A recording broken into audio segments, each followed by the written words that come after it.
Hi, this is Dan Oler, and I hope things are going well for you. Boy, that's an interesting perspective, isn't it?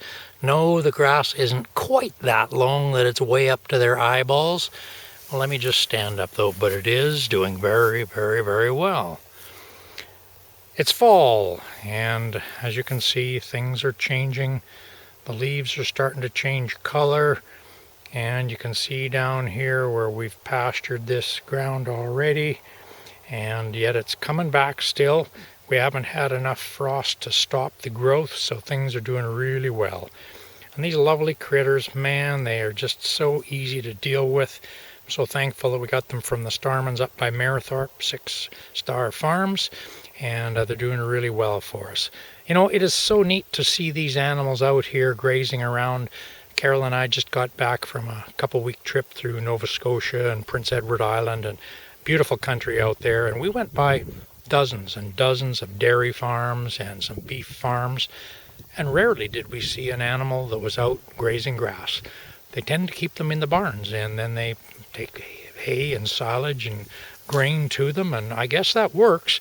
And yet for our way we operate out here, that just doesn't quite fit for us. Here these animals are working, we hope that we're working with nature and in a rotation where, somewhat like thousands of years ago where the buffaloes ranged and they'd come in big herds and they'd eat off the grass and they'd move on, and it might be a year, maybe more than that, before they would come back to the same patch of grass. They knew what to do. Well, we're not that smart, but we're trying to do something like that with these animals.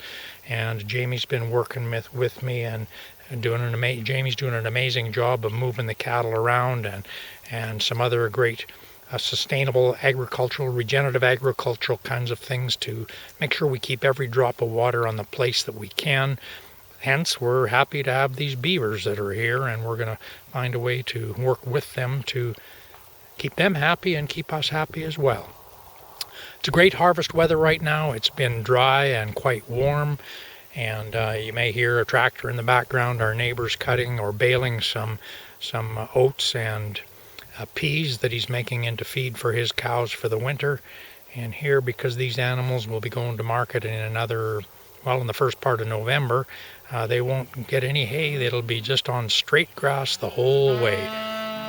Oh yeah, they're belly aching a little bit because they think it's time to move, but they've still got another day or two of grass right here where they are. Anyway, they're so tame and docile, and I look forward to connecting with you again soon. There may be another video or two before we get closer to slaughter time, but I do like to let you see what's happening here and keep you in the loop. Have a super day.